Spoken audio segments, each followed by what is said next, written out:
नमस्कार, सुबह के 9 बज चुके हैं और वक्त हो चला है 9 की 9 खबर का। मैं हूं शुभ मिश्रा आपके साथ। चलिए करते हैं बुलेटिन की शुरुआत और सबसे पहली खबर आपको वैशाली से बता दें, जहां बेगूसराय जैसा गोली कांड सामने आ गया है। बाइक सवार अपराधियों ने अंधाधुंध फायरिंग कर दहशत फैलाई है। फायरिंग की घटना मरई रोड पर हुई और फायरिंग कर अपराधी पासवान चौक की तरफ आगे निकले। आप अपनी टीवी स्क्रीन पर इस वक्त आपको हम दो तस्वीरें दिखा देते हैं। इन दो तस्वीरों को देखिए। 13 सितंबर को बेगूसराय में अपराधियों ने 30 किलोमीटर तक अंधाधुंध फायरिंग की, जिसमें एक की मौत हो गई जबकि 11 लोग जख्मी हो गए थे और इस कांड में 4 अपराधियों को गिरफ्तार भी किया गया। और इसी तरह रविवार को वैशाली में अपराधियों ने फायरिंग की, लेकिन इस मामले में अभी तक किसी को भी गिरफ्तार नहीं किया गया है। तो दो अलग अलग तस्वीरें हम आपको दिखा रहे हैं कि इस प्रकार से अपराधियों ने बड़ी घटना को अंजाम देने की कोशिश की। एक तस्वीर बेगूसराय की हम आपको दिखा रहे हैं, जहां 4 अपराधियों ने इस बड़ी घटना को अंजाम दिया था, गोलीकांड की घटना को। और ठीक वैसी ही कुछ घटना वैशाली में भी देखने को मिली। हालांकि अभी अपराधियों की पहचान नहीं हुई है, उनकी गिरफ्तारी नहीं की गई है, लेकिन खबर तो यह है कि दहशत फैलाने की पूरी कोशिश अपराधियों की तरफ से की गई।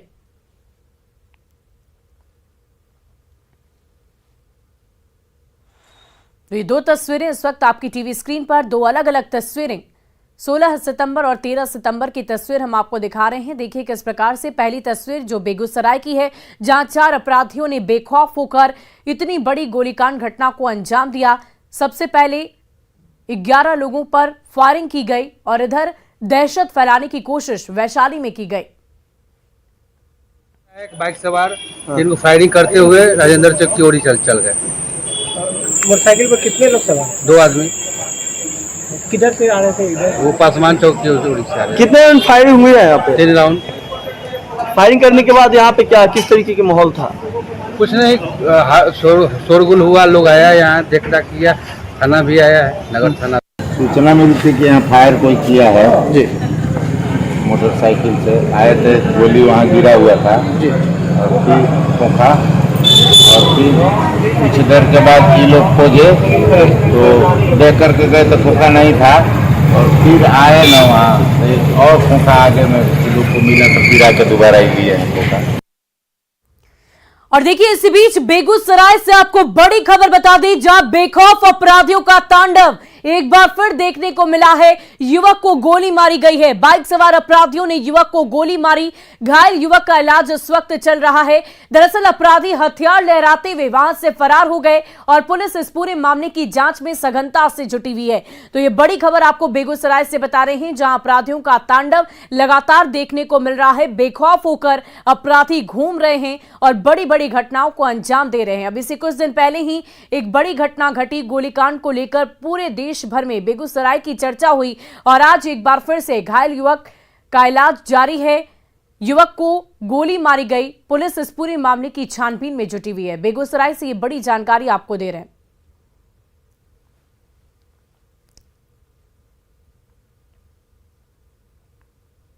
मेरे भाई को गोली मार दिया गया।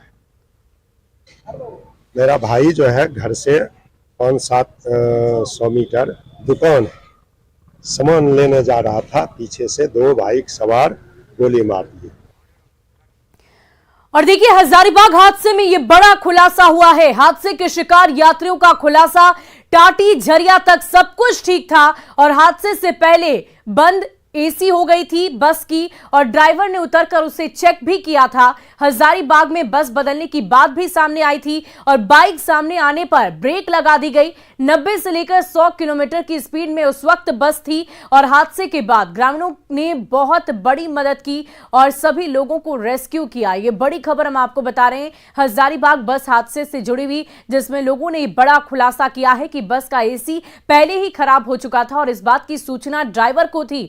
ड्राइवर ने उतरकर इस बात की चर्चा भी की थी कि आगे थोड़ी ही दूरी पर हम बस को बदल लेंगे, यात्रियों को दूसरी बस में ट्रांसफर किया जाएगा, लेकिन ऐसा नहीं हुआ। इसी बीच 90 से 100 किलोमीटर की रफ्तार में जब बस थी तो अचानक से बाइक सामने आने के बाद बस में ब्रेक लगाई गई, जिसकी वजह से बस पलट गई और इतनी बड़ी सड़क दुर्घटना घट गई। कई लोग जख्मी हुए। हालांकि लोगों का यह कहना है कि ग्रामीणों ने बहुत मदद की। स्थानीय लोगों की मदद से सभी को रेस्क्यू कर लिया गया। और देखिए, इस बस हादसे में अब तक 8 लोगों की जान जा चुकी है। 24 घंटे से ज्यादा बीतने के बाद भी कई यात्री अलग अलग अस्पतालों में भर्ती है। 2 यात्रियों को रांची रिम्स रेफर किया गया है, लेकिन हजारीबाग में इलाज करा रहे यात्रियों ने बस हादसे को लेकर कई बड़ी बातें कही है। सुनिए हादसे की कहानी यात्रियों की ही जुबानी। अचानक से एसी बंद हो गया, सब आगे चल गया कोई। उसके बाद अचानक से हम लोग टाटी जरे में रुके खाने पीने के लिए। उसके बाद ड्राइवर ने चेक किया कि इंजन में कोई खराबी तो नहीं। इंजन में चेक करने के बाद अंदर भी कुछ गोल गोल चीज़ घूम रहा, तो उन्होंने बोला ना कि अंदर मत आना, भी हम लोग चेक कर रहे हैं। उसके बाद ड्राइवर ने ना खलासी को एक चिप दिया, पता नहीं, उसके बाद उसको लगा दिया वहाँ पे जहाँ पे एसी काम नहीं कर रहा था। उसके बाद जैसे ही हम लोग टाटी जरे का पुल क्रॉस किए, वहाँ पे ब्रेक मारे क्योंकि वहाँ पे बाइक वाला आ रहा था, और सीधा नीचे गिर गए। और स्टीयरिंग भी काम नहीं कर रहा था, और वो 90-100 के स्पीड में चला रहा था। वैसे गाड़ी का एसी काम नहीं कर रहा था हम लोगों के, तो थोड़ी सफोकेशन हो गई थी अंदर, तो हम लोगों को हजारीबाग से बस चेंज करनी थी। और हम लोग बोले चलो थोड़ी देर में बस चेंज हो ही जाएगी। ये बहुत ज़्यादा देर नहीं फंसे थे, जो लोकल पब्लिक थी बहुत सपोर्टिव थी। सारा ने पहले जो ज़्यादा इंजर्ड थे उनको निकाल के उन्होंने बस में एक शिफ्ट किया। जो मीडियम थे, मतलब जो जिनको कटफट थे, मतलब बहुत ज़्यादा इंजर्ड नहीं थे, उनको फिर उन्होंने प्राइवेट व्हीकल में किया, और बाकी जो नॉर्मल थे हल्के फुल्के उनको वो एम्बुलेंस में शिफ्ट किया। बहुत उन्होंने प्राइवेट पब्लिक पीपल ने सपोर्ट किया। खबर आ रही है, लेकिन जैसे ही बस का एक्सीडेंट हुआ, जो जितने भी हजारीबाग की सिख संगत है, कमेटी आगे आई और उन्होंने ये बोला कि जितने भी लोग इंजर्ड हुए हैं उनको किसी को भी 1 रुपया सिंगल पेनी देने की ज़रूरत नहीं है। जो भी खर्चा है, मतलब वो लंगर भी तुरंत बना के लेके आए जितने भी मरीज़ हैं। इस पूरे घटना में 8 लोगों की मौत हुई है, साथ ही 2 दर्जन से अधिक लोग घायल हुए थे। हालांकि मामूली रूप से घायल लोग अब अपने घर को जा चुके हैं, और कुछ गंभीर लोग ही यहाँ पर बचे हुए हैं। लेकिन कुल मिलाकर उनसे बात करने में जो बातें सामने आई है कि जो बस थी उसमें कुछ ना कुछ तकनीकी खराबी आई थी, जिसके कारण से एसी भी काम करना बंद किया था, और लोग सफोकेशन के कारण से एसी के बाहर वाले कंपार्टमेंट में आके बैठे हुए थे। और कहीं ना कहीं इस पूरे घटनाक्रम में ड्राइवर के द्वारा रैश ड्राइविंग का भी मामला सामने में आ रहा है। हालांकि पुलिसिया जांच के बाद ये पूरा मामला साफ हो पाएगा कि ये पूरे घटनाक्रम के पीछे आखिर मुख्य वजह क्या थी। रितेश लोहानी, न्यूज़ 18, हजारीबाग। और इसी बीच धनबाद से आपको बड़ी खबर बता दें, नाबालिग से पड़ोसी युवक ने रेप किया है। रेप का वीडियो बनाकर उसे वायरल कर दिया। पीड़ित ने थाने में इसकी शिकायत दर्ज कराई है। शिकायत के 2 घंटे बाद ही आरोपी की गिरफ्तारी की गई। अलकडीहा ओपी क्षेत्र की ये पूरी घटना बताई जा रही है, जहां नाबालिग से पड़ोसी युवक ने रेप की घटना को अंजाम दिया, और इतना ही नहीं, रेप का वीडियो बनाकर उसे वायरल भी किया है। इस पूरे मामले में पुलिस ने कड़ी कार्रवाई करते हुए आरोपी को अगले 2 घंटे के भीतर ही गिरफ्तार कर लिया।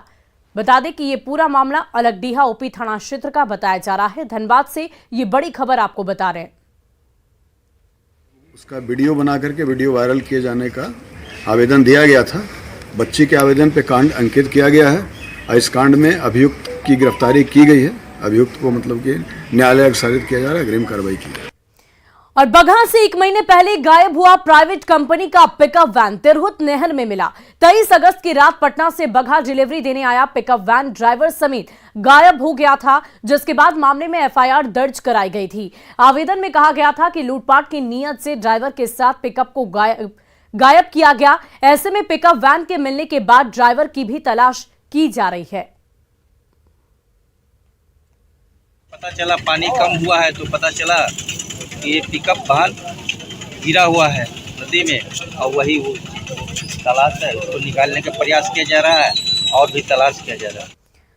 और मधुबनी में बीते 2 दिनों से बारिश थमी हुई है, पर नेपाल में हुई बारिश के चलते मधुबनी की कमला नदी में पानी का दबाव काफी बढ़ गया है। फिलहाल कमला नदी खतरे के निशान से महज 20 सेंटीमीटर नीचे बह रही है। ऐसे में जल संसाधन विभाग अलर्ट हो गया है। विभाग के अधिकारियों का कहना है कि कमला नदी के जलस्तर को लेकर नेपाल के रेन गेज स्टेशनों से लगातार संपर्क बना हुआ है, और पल पल की अपडेट, पल पल की जानकारी ली जा रही है। नेपाल के विभिन्न रेन गेज स्टेशनों में वर्षापात का आंकड़ा वहां से हम लोगों को मिलता है। जैसे उदयपुर गढ़ी हो गया, चीसा पानी बाजार हो गया, तुलसी हो गया और इसी तरह जनकपुर के आसपास भी बारिश होती है तो उसका भी असर कमला नदी में देखा जाता है। और भागलपुर में गंगा का जलस्तर घटने के साथ ही तेजी से कटाव शुरू हो गया है। सबौर प्रखंड के इंग्लिश गांव में तेज कटाव से लोगों में दहशत है। अब तक कई घर कटकर गंगा में समाहित हो चुके हैं। सड़क को भी गंगा अपने साथ बहा ले गई। चंद सेकंड में ही पूरा का पूरा घर गंगा में समाने का ये वीडियो आप भी देख लीजिए। ये तस्वीरें आप देख पा रहे होंगे किस प्रकार से गंगा नदी में चंद सेकंड में ही ये तमाम जो आसपास के घर हैं, जो खेत हैं, जो मिट्टी है, जो सड़कें हैं, वो बहती हुई नजर आ रही है। ये तस्वीरें देखिए किस प्रकार से चंद सेकंड में ही ये घर गंगा नदी में समाहित हो जाता है, विलीन हो जाता है। और लगातार हो रही बारिश की वजह से गोपालगंज के इंदरवा बैरम गांव में बना रेलवे अंडरपास लोगों के लिए मुसीबत का सबब बन गया है। इस रेलवे अंडरपास में आम दिनों में भी पानी भरा रहता है। लोगों को 4 से 5 किलोमीटर घूमकर जिला मुख्यालय जाना पड़ता है। ऐसे में अगर कोई बीमार हो जाए तो और परेशानियां बढ़ जाती है। खास तौर पर बरसात के मौसम में इस अंडरपास में 3 से 4 फीट पानी भर जाता है, जिसके कारण वाहनों का प्रवेश करना मुश्किल हो जाता है। विभागीय लोगों को इसकी सूचना देने के बाद महज इसका पानी निकलवाया तो जाता है, लेकिन 1 से 2 दिन बाद फिर से स्थिति वैसी की वैसी ही हो जाती है, जिसके कारण समस्या जस की तस रह जाती है। ऐसे में स्थानीय लोग इसका उचित उपाय कराने की लगातार मांग कर रहे हैं। और दूसरे नंबर हमारा घर पास में ही है, पानी होता है तो बहुत ज़्यादा दिक्कत होता है। यानी कि दूसरे तरफ से आने के लिए 5 किलोमीटर घूम के गोपालगंज जाना पड़ता है। कब से समस्या हो गई? अभी लगभग 1 महीना से हो गया जब से बारिश शुरू हुआ है। रेलवे अंडरपास के नीचे है, ये रेलवे थावे से कप्तानगंज वाला रेलवे है। इसमें सबसे ज़्यादा दिक्कत ये होती है कि पानी लग जाता है, इस पुल के अंदर पानी लग जाता है और पानी 8-10 फीट लगता है। कोई भी आते हैं जो अनजान हैं वो आते हैं और उनको नहीं मालूम चलता कि इसमें इतना पानी है और वो बेचारे घुस जाते हैं इसमें। उनकी गाड़ी ख़राब हो जाती है, उनके कपड़े ख़राब हो जाते हैं, उनका फ़ोन ख़राब हो जाता है और वो बेचारे बेसहारा हो जाते हैं। फिर स्थानीय लोगों के द्वारा उनको मदद किया जाता है और वो अपने घर या अपने रिलेशन जाते हैं।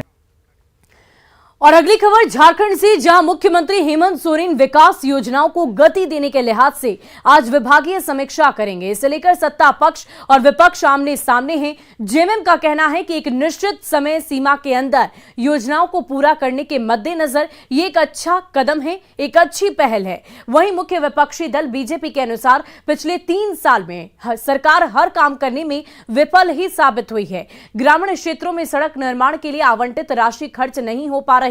राज्य सरकार सिर्फ बिना मतलब की बातों में अपना समय व्यर्थ कर रही है।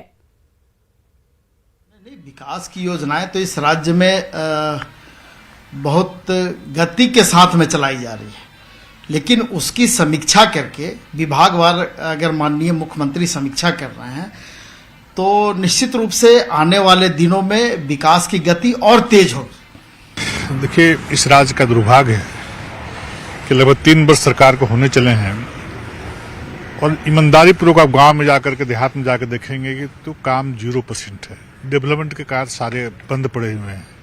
तो आप समीक्षा करें तो किस चीज़ की समीक्षा कर रहे हैं? किस चीज़ की समीक्षा करेंगे? काम नहीं हुई उसकी समीक्षा करेंगे, क्योंकि आपने तो कहीं काम किया नहीं है। राजधानी पटना के पहाड़ी मौजा और रानीपुर मौजा में जमीन अधिग्रहण का विरोध जारी है। 10 दिनों से स्थानीय लोग धरना दे रहे हैं और सरकार के खिलाफ जमकर नारेबाजी कर रहे हैं। स्थानीय लोगों ने प्रशासन पर तानाशाही रवैया अपनाने का आरोप लगाया। उनका कहना है कि जान दे देंगे लेकिन किसी भी कीमत पर जमीन नहीं देंगे। सरकार ने पटना मेट्रो यार्ड के लिए मौजा और रानीपुर मौजा में 75 एकड़ जमीन का अधिग्रहण किया है, जिसका विरोध लगातार किया जा रहा। पुलिस सरकार डंडा लेके मतलब मार उड़ के अथी करता है, इसलिए हम जान मार खाएंगे लेकिन अपना घर नहीं देंगे। बहुत वर्षों से हम लोग अथी करके एगो घर बनाए हैं और वो घर तोड़ने के लिए तैयार है। जान देंगे लेकिन मकान नहीं देंगे। और गया में पितृपक्ष मेले के दौरान देश के कोने कोने से आने वाले तीर्थयात्रियों के लिए इस बार ठहरने के लिए पर्यटन विभाग ने पहली बार गांधी मैदान में टेंट सिटी का निर्माण कराया है, जहां तीर्थयात्रियों के लिए निःशुल्क ठहरने की व्यवस्था की गई है। इस टेंट सिटी में अलग अलग पंडाल में 1500 लोगों के रहने के लिए बेड लगाए गए हैं। पर्यटन मंत्री कुमार सर्वजीत यहां खुद आकर टेंट सिटी का निरीक्षण किया और लोगों से फीडबैक भी लिया। टेंट सिटी का जायजा लिया हमारे संवाददाता एलन लिली ने।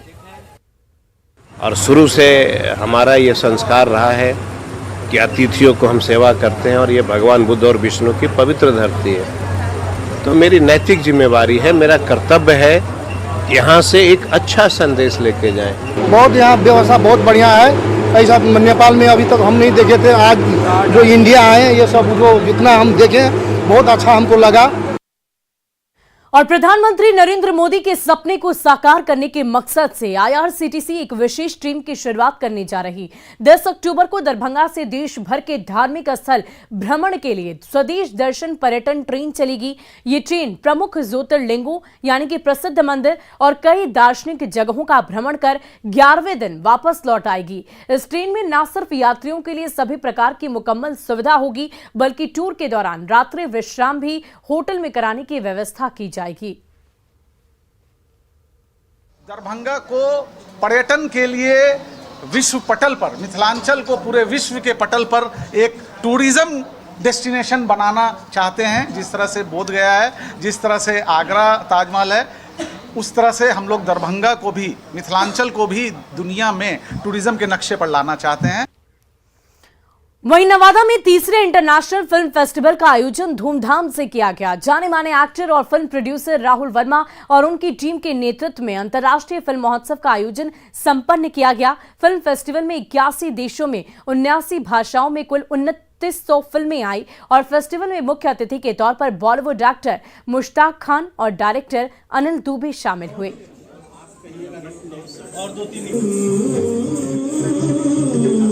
पहले भारत में, हिंदुस्तान में सिनेमा की शुरुआत। खुशी की बात है नवादा के लिए कि राहुल वर्मा ने जो ये कदम उठाया है, और मैं कहता हूँ इतना अच्छा प्लेटफॉर्म दिया। ये आजकल के जो नवादा के लोग हैं या बिहार के लोग हैं, जो बच्चे हैं, जो टैलेंटेड है, उनके लिए तो मतलब ये अपॉर्चुनिटी है। राहुल वर्मा को बहुत बहुत शुभकामनाएं, और उनकी वजह से ये फेस्टिवल हो रहा है। इसमें बहुत अच्छी अच्छी फिल्में आई हैं और मैं उन सब जितने लोगों ने इसमें भाग लिया है उन सबको भी बहुत सारी शुभकामनाएं देता हूँ। और देखिए, टीवी और फिल्मों के बढ़ते प्रचलन के बावजूद रंगमंच की एक अलग ही दुनिया है। इसके प्रशंसकों की तादाद आज भी कम नहीं हुई है। बक्सर में इन दिनों रामलीला महोत्सव का आयोजन किया जा रहा है, जहां भारी संख्या में बिहार और यूपी के दर्शकों की भीड़ उमड़ रही है।